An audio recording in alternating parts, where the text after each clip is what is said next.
Educational creativity চ্যানেলে সকলকে স্বাগত। প্রায় 12,000 শূন্য পদে গ্রুপ সি ও গ্রুপ ডি কর্মী নিয়োগের প্রস্তুতি শুরু করতে চলেছে রাজ্য স্টাফ সিলেকশনের কমিশন। আমরা জানি 2011 সালের পরে খুব কমই এই রাজ্য স্টাফ সিলেকশনের মাধ্যমে কর্মী নিয়োগ হয়েছে। 2011 সালে রাজ্যে তৎকালীন সরকার নির্বাচিত হওয়ার পর স্টাফ সিলেকশন কমিশন গঠন করা হয়েছিল। পাবলিক সার্ভিস কমিশনের মাধ্যমে সরকারি দপ্তরে কর্মী নিয়োগের দেরি হওয়ার অভিযোগ তুলে নতুন কমিশন গঠন করেছিল রাজ্য সরকার।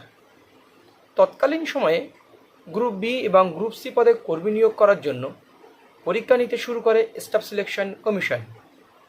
বিভিন্ন দপ্তরে ক্লার্ক নিয়োগের জন্য একবার ক্লার্কশিপ পরীক্ষাও আয়োজন করেছিল স্টাফ সিলেকশন কমিশন, কিন্তু এর পরবর্তী সময়ে এসএসসি তুলে দেওয়ার সিদ্ধান্ত নেয় রাজ্য সরকার।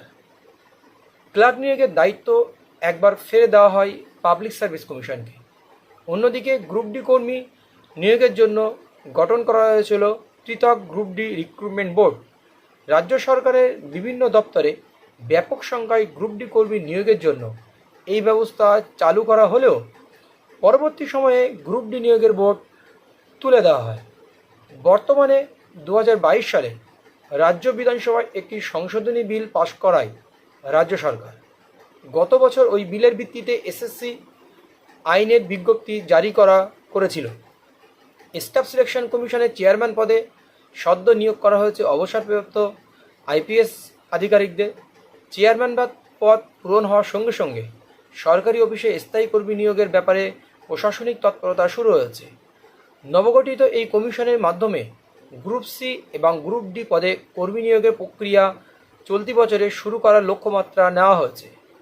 সরকারি সূত্র জানা গিয়েছে, রাজ্য সরকার দুটি শ্রেণীর কর্মী মিলিয়ে অন্তত 12,000 কর্মী নিয়োগ হতে পারে চলতি বছরে। এই নিয়োগ প্রক্রিয়াগুলি দ্রুত শুরু করার জন্য নবগঠিত কমিশনে সর্বাধিক 6 জন সদস্য রাখার কথা বলা হয়েছে।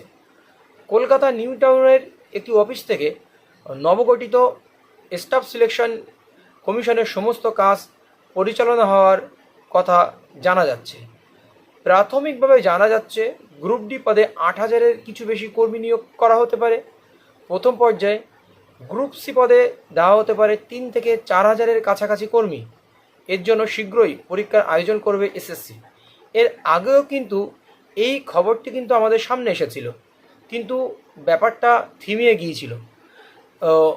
এখন আবার কিন্তু এই নিয়োগ সম্পর্কে আবার একটি তথ্য উঠে এসছে। খুব শীঘ্রই এবার কিন্তু রাজ্যে স্টাফ সিলেকশনের মাধ্যমে এসএসসি নিয়োগ প্রক্রিয়া কিন্তু খুবই তাড়াতাড়ি শুরু হবে। গ্রুপ সি পদের ক্ষেত্রে মূলত লোয়ার ডিভিশন অ্যাসিস্ট্যান্ট পদে কর্মী নিয়োগ করা হবে।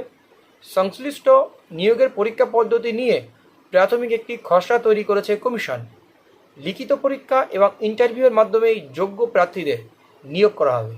লোয়ার ডিভিশন অ্যাসিস্ট্যান্ট নিয়োগের ক্ষেত্রে কম্পিউটারে লিখিত পরীক্ষা আয়োজিত হবে।